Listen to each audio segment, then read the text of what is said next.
Hello, believers, non-believers, and everyone in between. You're listening to Stories with Sapphire. I am Sapphire Sandalo. Now get cozy and open your mind because it's story time.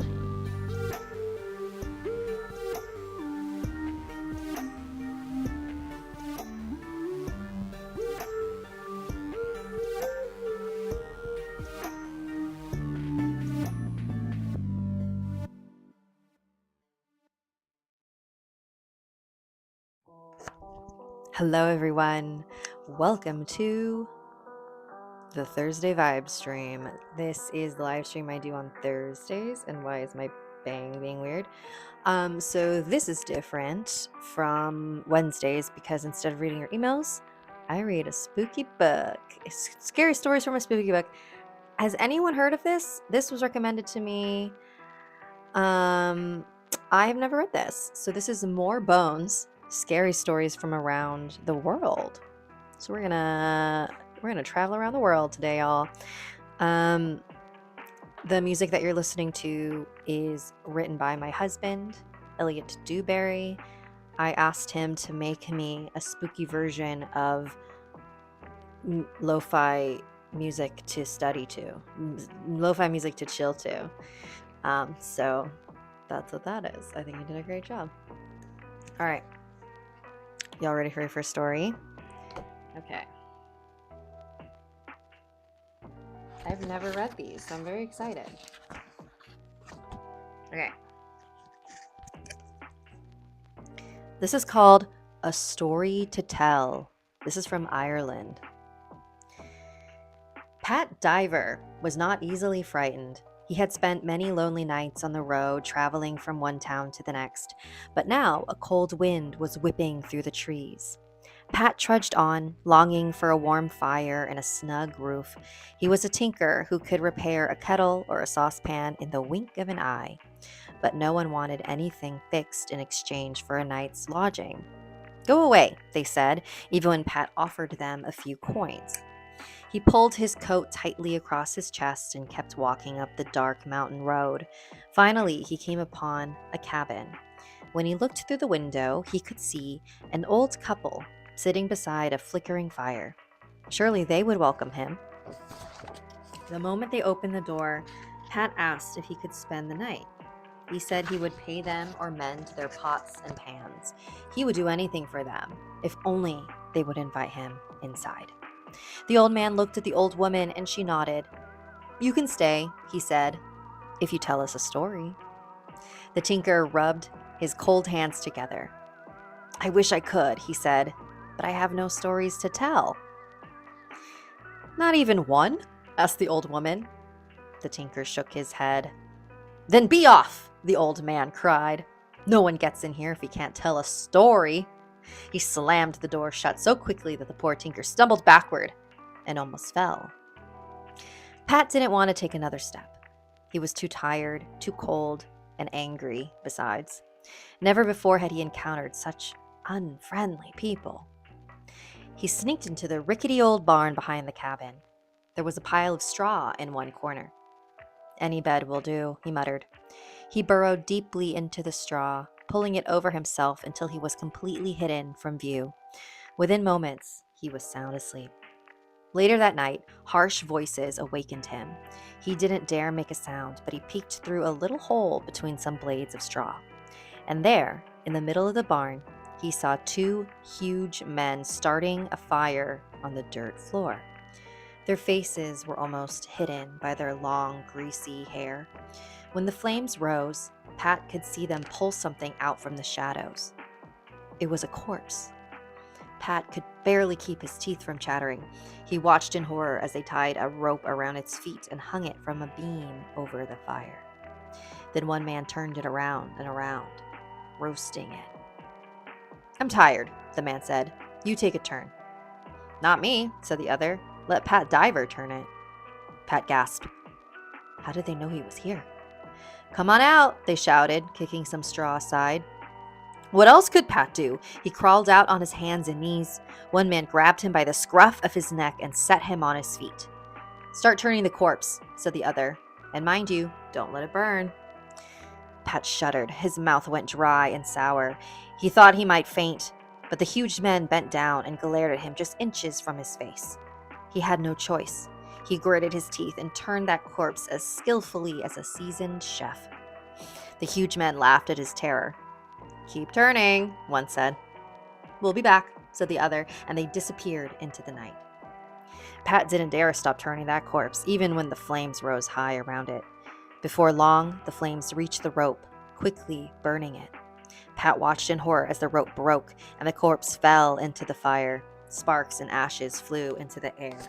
And Pat, he flew out the door. Oop, and then we got a little picture. He ran faster than he had ever run in his entire life. He ran and ran and ran. Sweat poured down his face, even though he was racing into a cold wind. His legs ached, but he wanted to put as much distance as he could between himself and those horrible men with the burning corpse. When he couldn't run another step, he slid down into a soggy ditch and dove behind a clump of overgrown weeds. He hid there, panting, but he had barely caught his breath when he heard heavy footsteps coming down the road.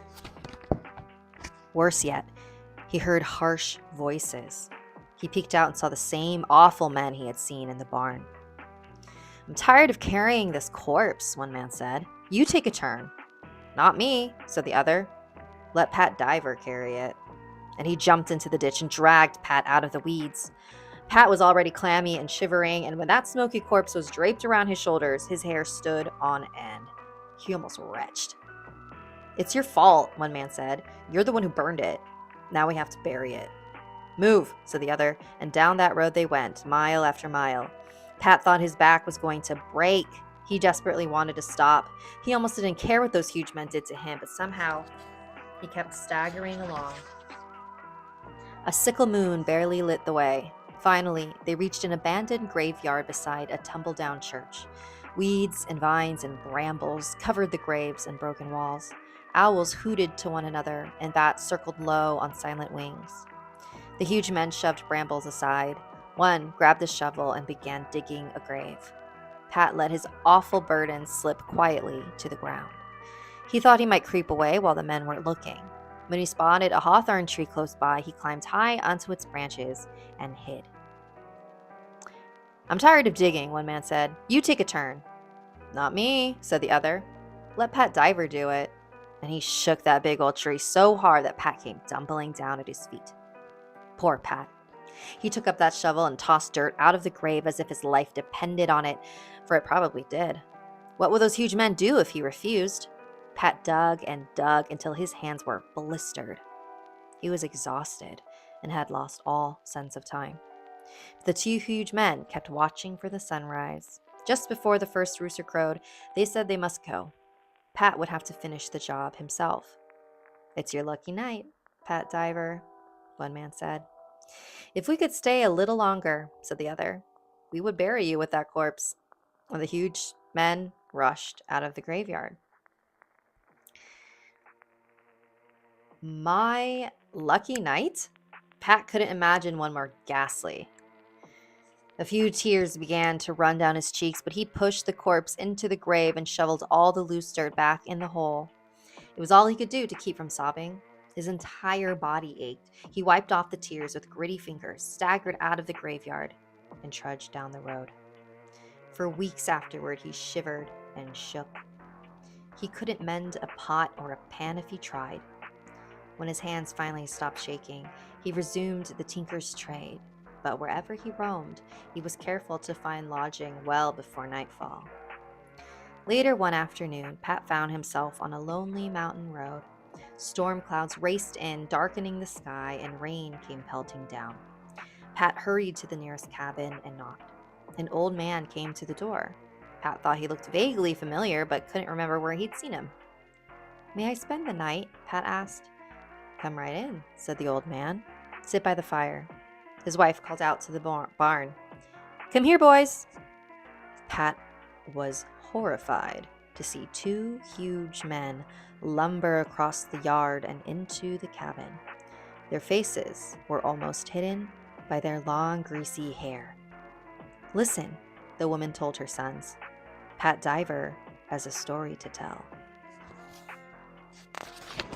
Yo, that was tight. I like that. That's cool. I never heard that. So basically they like mess with this guy so that he has a story to tell. Oh man, that username in the chat is confusing me because it's my logo and my name, but it's Sapphire Sandalo Stan. That's very confusing. Hi Summer Rain. Hi Ate Sapphire. Kumusta imong adlang koron? How is your day? Maayo. Akong adlaw na maayo. Maayong adlaw. Okay. So, let's see. I'm gonna create this. That was cool. I like that one. Summer Rain. Taga-asa ka. Taga-asa ka. If I said that right. All right, this next one is called Courting Estrella. I don't know if I'm saying that right. And this is from Germany. Is it pronounced Georg when it's George with no E? Georg. We're going to say Georg. I hope that's right. Georg knew his future was assured now that he was apprenticed to the greatest chef in all of Germany. He was ready to look for a bride. One day, Georg was walking along the street when he noticed a long-haired maiden about 50 paces ahead. He was intrigued by the way her blood-red hair swayed from side to side as she hurried along. She must be the most beautiful maiden in the entire city of worms, he thought to himself. He must meet her. He followed the red-haired maiden through the twisting streets of the city until he saw her stop to unlock a door. She stepped inside so quickly that he didn't catch a glimpse of her face. But at least he discovered where she lived. Ooh, that's really creepy. He approached her house and knocked 3 times, holding his breath. Would she open the door? She didn't. Good for her. But a lovely voice responded. Who's there? My name is Georg, he replied. Soon I will be the finest chef in all of Worms, and I am looking for a lovely bride to share my good fortune. I would like to meet you, she answered softly, but my parents are not well. Could you return tomorrow? Georg was thrilled. Tell me your name, he said, and I will return. It's Estrella, he said. She said, and then bid him goodbye.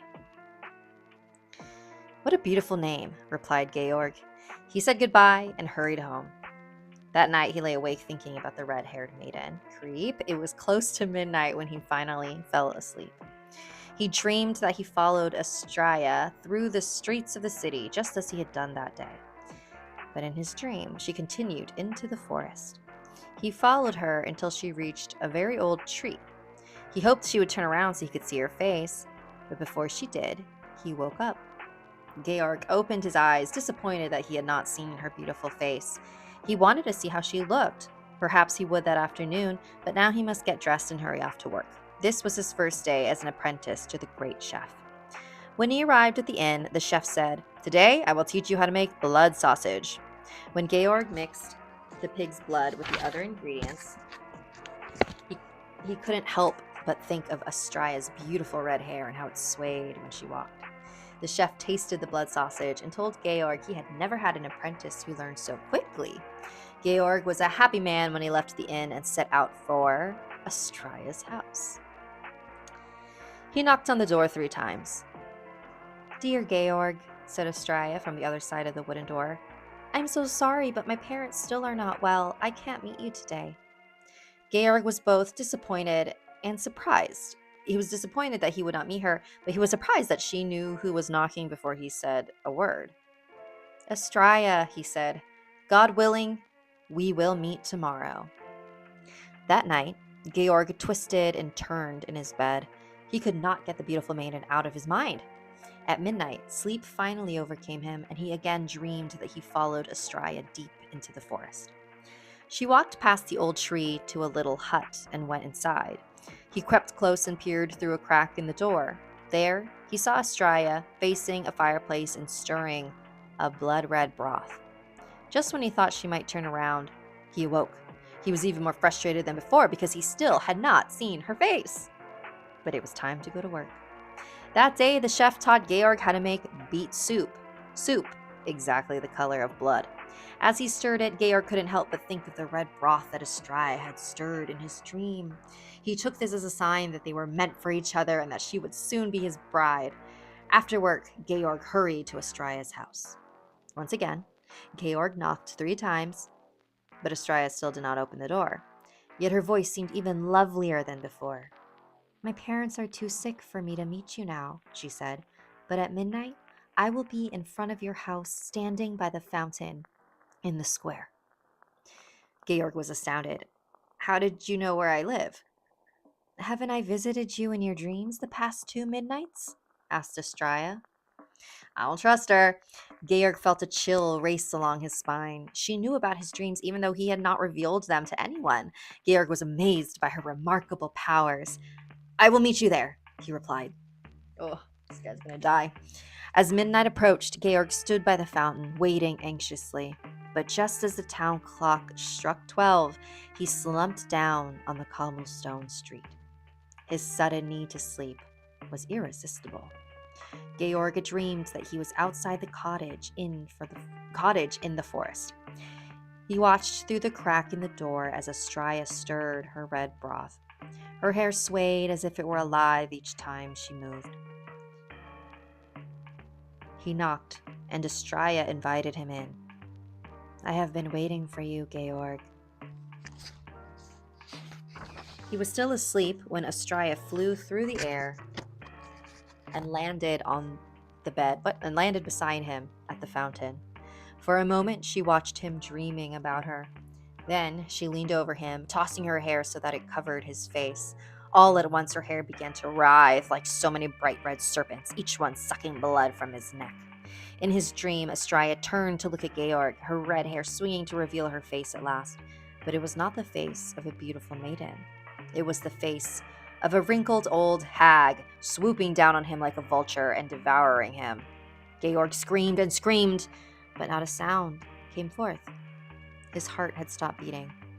All the blood had been drained from his body. Oh, wow. That one was a little more anticlimactic than the other one.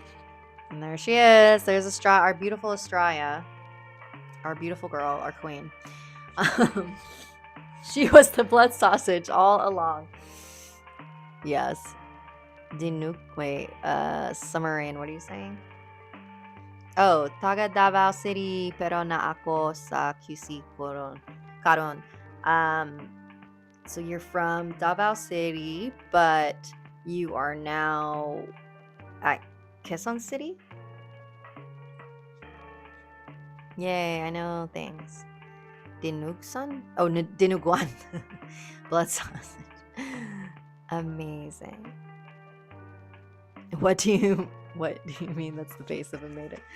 All right, y'all. Let's see. 422. Let's see how long this one is. We have time for a short boy. Let me see if there's one. I need to hear all of that. All right, you know what? Yeah, all right, we're gonna end this with we're gonna end this stream with another German tale. Oh my god, my bangs. All right, ready? All right, here's a short one. This one's called The Knife. In Filipino, cuchillo, which is also Spanish, cuchillo, right? Sorry. These streams are now just me trying to practice soprano. Here we go. Long ago, a woman died without telling her son where she had hidden his inheritance. He searched her house day and night, but he couldn't find it anywhere. He threw open every closet and cupboard. Nothing. He dumped out every drawer. Nothing. He looked between the pages of every book. Nothing. He dug up the yard. Nothing. Finally, he tore up the floors. Still, nothing. In desperation, he went to see a witch for help. She was famous throughout the land for her amazing powers. She was shrewd, too. Yes, I'll help you," she said. For half the inheritance. Well, half is better than none, the man replied, and he agreed to share whatever he found. Go home, she said, so I can work my magic. The man left, and the witch looked around until she found her very best knife. She ground its edge against a whetstone until it was sharp as a razor. Then she waited until nightfall. When she was ready for bed, she set a spell over the knife and tucked it beneath her pillow. As soon as she fell asleep, she began to dream, and she dreamed about a demon. The demon was frantic.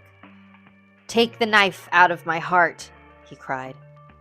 "Not until you bring me the woman who hid her son's inheritance. She must tell me where she hid it, or that knife stays exactly where it is." Then the witch woke up, and when she felt beneath her pillow, the knife was gone. The knife was gone. The next night, the witch went to sleep as soon as the sun set. She was eager to see if the demon would return in her dreams. He did, with the knife still in his heart. This time, the demon brought along the woman who had hidden her son's inheritance. "Take the knife out of my heart," cried the demon. "I can't stand it." "Not until the woman tells me where she hid her fortune." "Why would I do that?" asked the woman.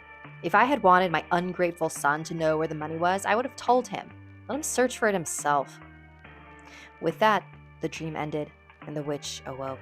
And when she put her hand under the pillow, the knife was still gone. On the third night, the witch dreamed again. By now, the demon was so weak that he could barely talk. He brought his son to speak for him, and he brought the woman too. The son said, "Please, please take the knife out of my father's heart." "Not until the woman tells," said the witch. Then the demon's son dropped to his knees in front of the woman and begged her to have mercy on his father.